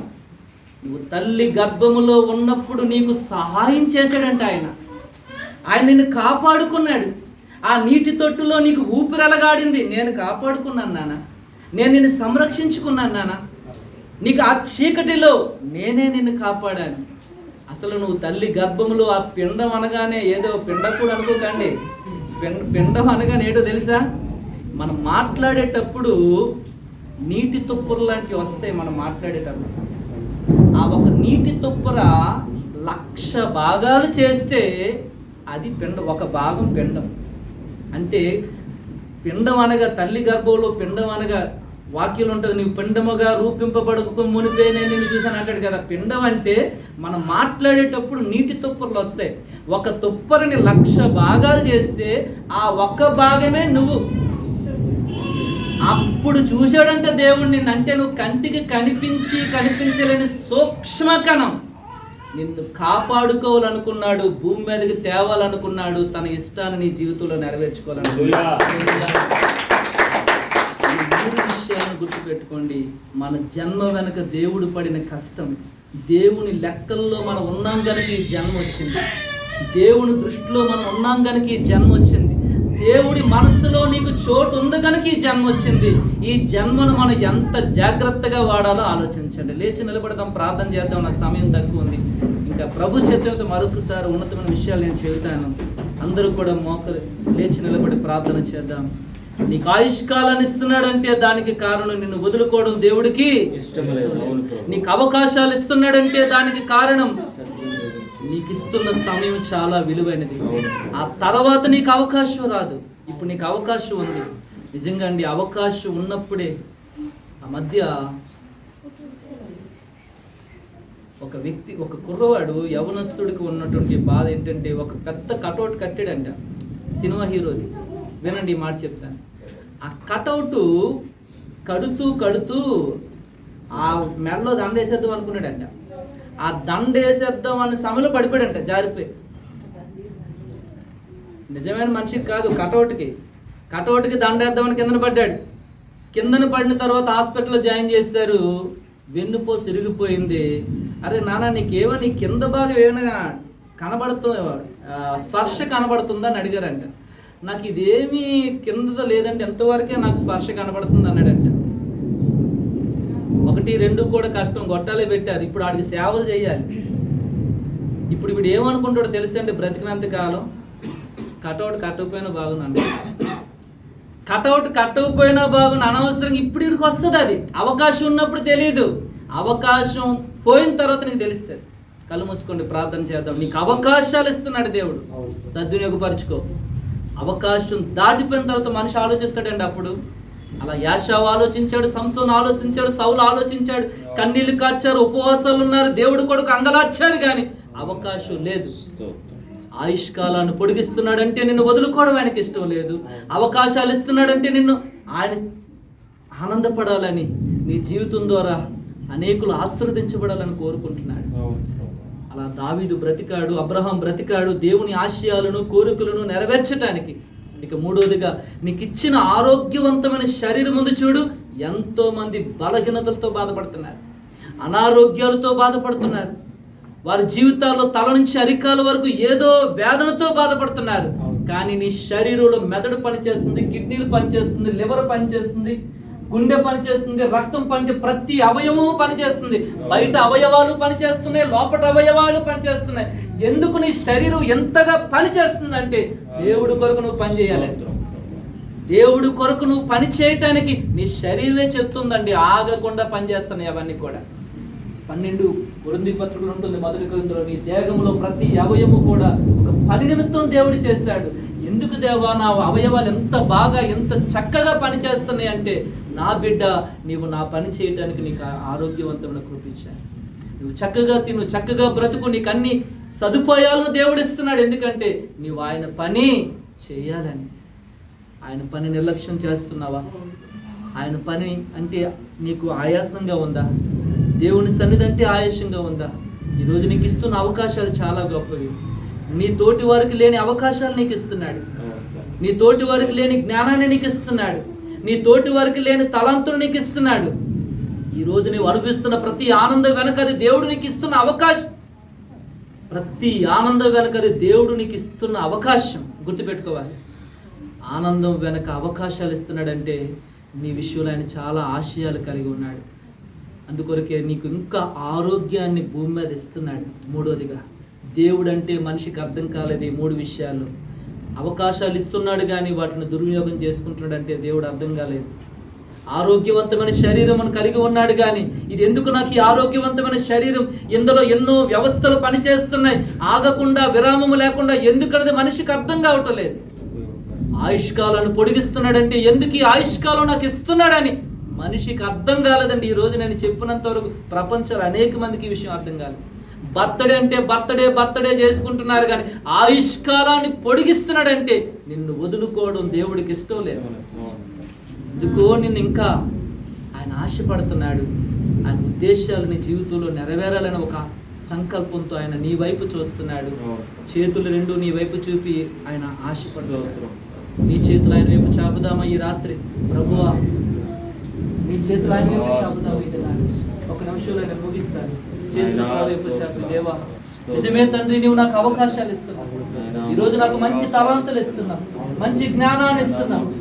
నా జీవితంలో ఎన్నెన్నో నీవు ఇచ్చావు. అనేక పర్యాయాలు నేను కూడా ఒక సంసోను వలె, ఒక సౌలు వలె, ప్రభువా యాషావు వలె అవకాశాలన్నీ పోగొట్టేసుకుంటున్నానేమో, ఆయుష్కాలం పొడిగిస్తున్నా దాన్ని దుర్వినియోగపరుచుకుంటున్నానేమో. ఆరోగ్యవంతమైన శరీరాన్ని కలిగి ఉండి కూడా నా శరీరమే నాకు నేర్పిస్తుంది పాట. మానకుండా పని చేస్తున్నాయి అవన్నీ కూడా. నీ శరీరంలో ప్రతి ఒక్కటి పని చేస్తుందంటే నువ్వు ఇంకెంతగా పని చేయాలి? అసలు తల్లి గర్భములోనే నిన్ను కాపాడుకున్నాడు కదా దేవుడు, నిన్ను నిర్మించాడు, నీకు సహాయం చేస్తున్నా. అక్కడ నుండి ఎప్పటి వరకు కూడా నీకు సహాయం చేస్తూనే ఉన్నాడు ఆయన. నీవు ఆయన వదులుతున్నావేమో కానీ ఆయన నిన్ను వదులుకోవటం లేదు. ఒక్కసారి దేవుడే నిన్ను వదిలేస్తే మన పరిస్థితి ఏంటి? ఆ రోజు అంగలార్చాడండి సౌలు, దేవా నన్ను వదిలేస్తావు అని చెప్పి బాధపడ్డాడు. దేవుడే మనల్ని వదిలేస్తే మన పరిస్థితి ఏంటి? దేవుడు పెట్టారు. ప్రార్థన చేసుకుందాము, దేవునికి అప్పగించుకోవాలి.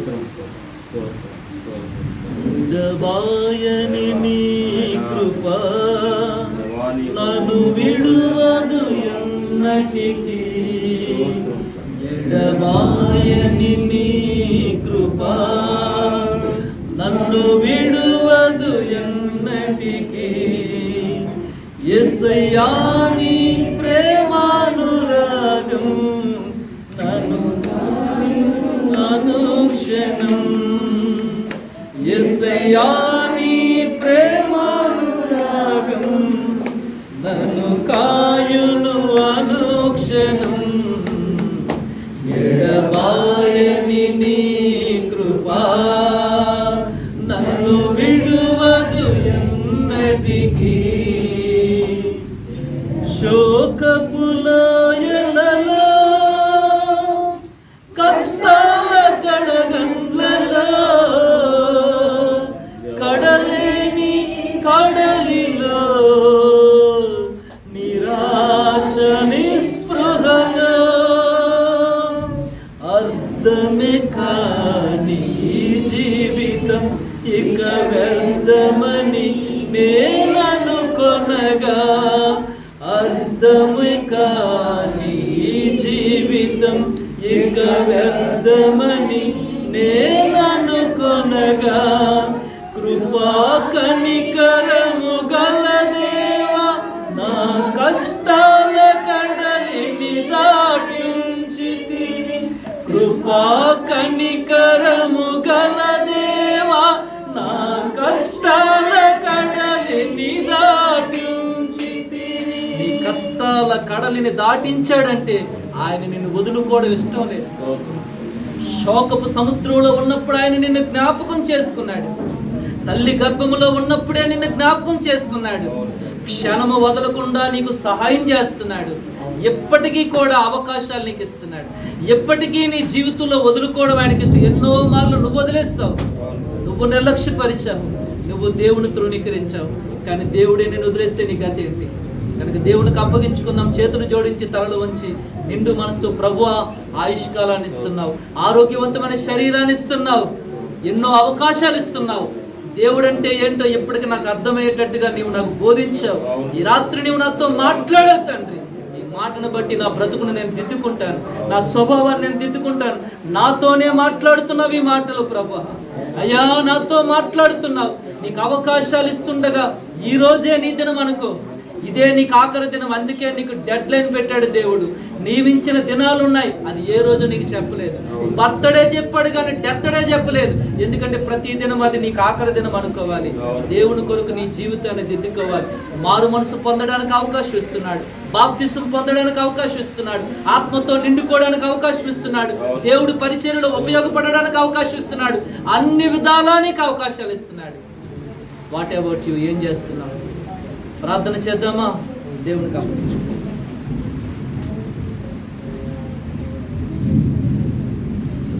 మీ హృదయాల్లో ఒక్క నిమిషం ఆలోచన చేయండి. దేవుడు నిన్ను ఎందుకు పుట్టించాడు? కారణం ఏంటో ఈ రాత్రి స్పష్టంగా దేవుడు మాట్లాడాడు. ఆయుష్నిచ్చాడు, అవకాశాలన్నీ కలిగిస్తున్నాడు, ఆరోగ్యాన్ని ఇస్తున్నాడు, ఆహారము సమస్తము అనుగ్రహిస్తున్న దేవునికి నీకు నీవుగా సమర్పణ చేసుకో. ఒక సెకండ్ బ్రతుకుతున్నామంటే అది కేవలం దేవుని కృప.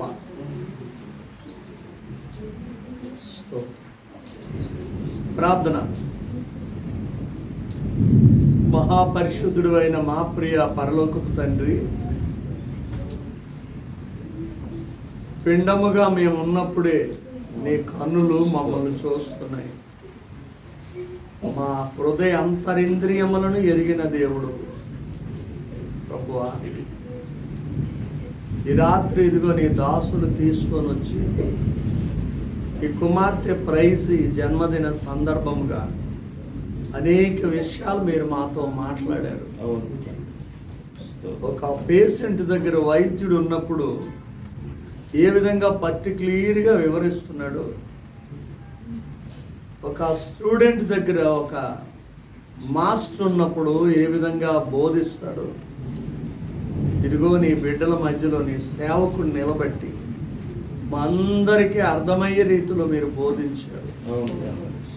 మానవ జీవితానికి జన్మకు అర్థము తెలియక ఇంకా చాలా మంది వ్యర్థముగా బ్రతుకుతున్నారు. ఈ సూర్యుడు, చంద్రుడు, నక్షత్రాలు ఇవన్నీ మా కోసం పెట్టావు, మేము నీ కోసం బ్రతకాలని కోరుకుంటున్నాం. అందును బట్టి కృతజ్ఞతలు చెల్లిస్తున్నాం. అన్నీ మా కోసం ఇచ్చావు ప్రభు, మా నుండి ఏమీ మీరు ఆశించలేదు. నీతో సహవాసం చేయాలన్నావు, అందును బట్టి కృతజ్ఞతలు చెల్లిస్తున్నాను. ఈ గొప్ప కూడికను బట్టి మీకు స్తోత్రాలు చెల్లిస్తున్నాను.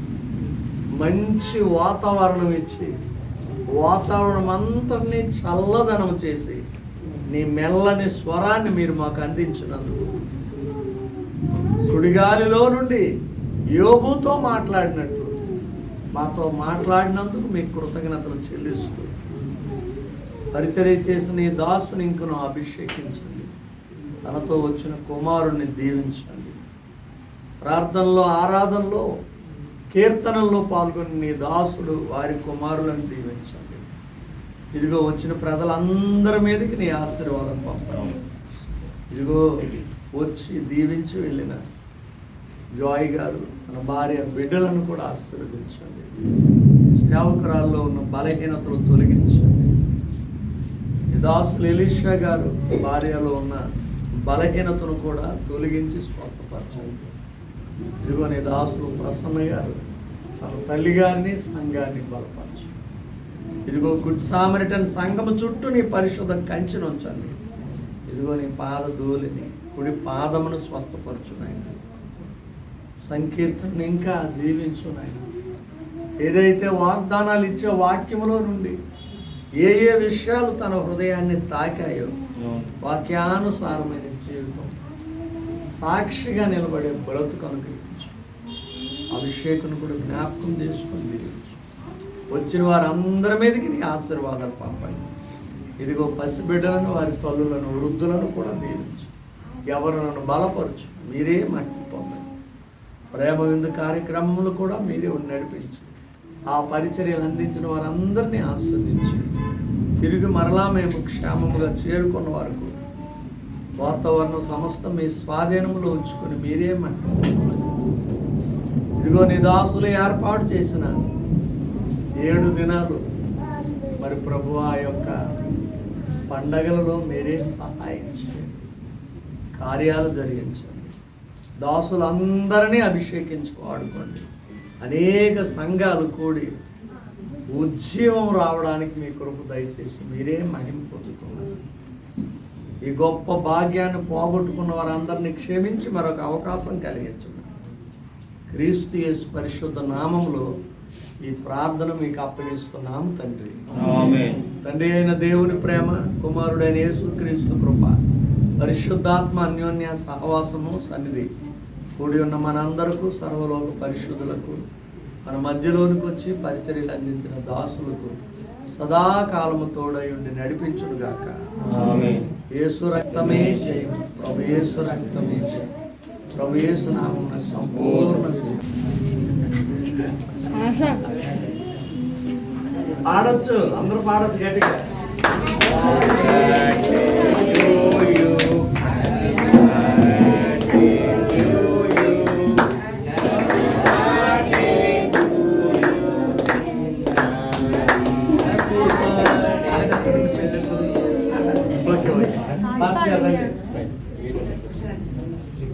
పాస్టర్ గారు మీరు కూడా 23 కదా, ముగ్గురు సేవకులు.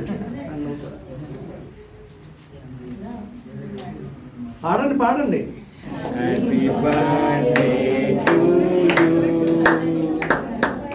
Happy birthday to you. Happy birthday to you.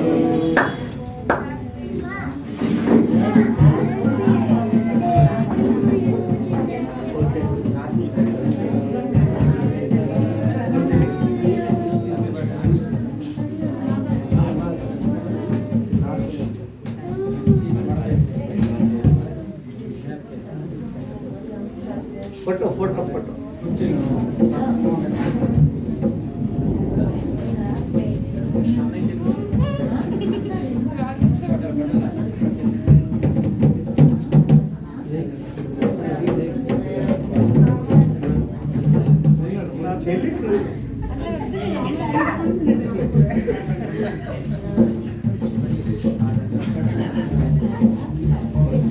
గుండు మీద కొద్ది రాయ.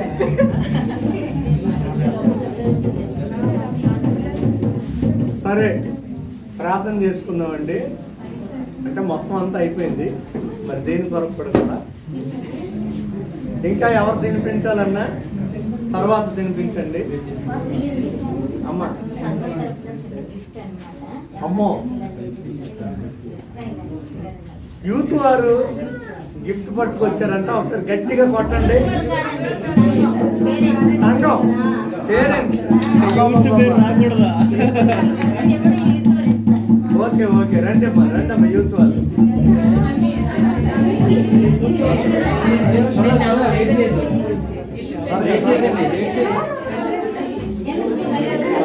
యూత్ వాళ్ళకి ఇవ్వడం ఇష్టం లేదమ్మా. పెద్దవాళ్ళు యూత్ అంతా రండి. యూత్ రండి. మరి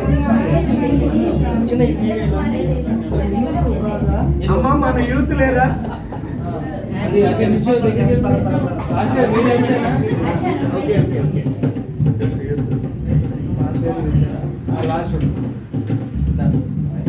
అయిపోయిందా? చాలా సంతోషం. మరొకసారి చిన్న ప్రార్థన చేసేద్దాం. సేవకులందరూ కూడా పెద్దవాళ్ళు కూడా మీ కుడి చేతులు చాపండి. బిడ్డను దీవించండి. మీరు ఇచ్చిన ఆ గిఫ్ట్ కంటే మీ ఆశీర్వాదాలే కావాలి. కంప్లీట్గా మనస్ఫూర్తిగా ప్రతి ఒక్కరూ దీవిద్దాం. అందరూ కూడా మీ మీ స్థలాల్లో నుండి చేతులు చాపండి. ఎలీషాయి గారు ప్రార్థన చేస్తారు. మన ప్రసన్న కుమార్ గారు బ్లెస్సింగ్ ఇస్తారు. చివరిగా అందరితో ముగిద్దాం. నమ్మకమైన దేవ, గొప్ప దేవ, ఘనమైన దేవ, స్తోత్రాలు.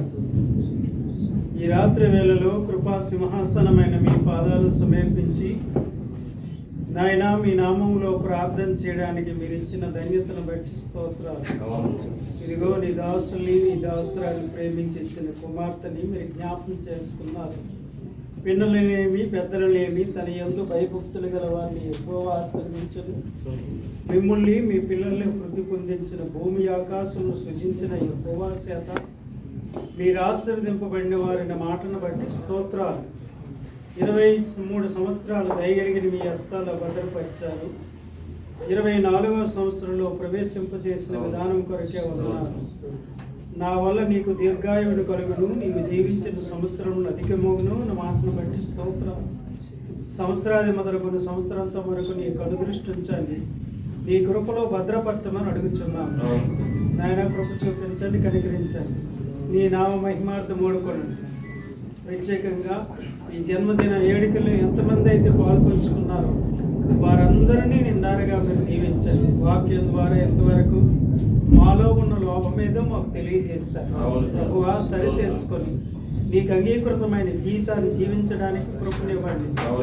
మాటల చేత కాక క్రియాపూర్వకమైన జీవితాన్ని నాకు మాకు దయచేయండి.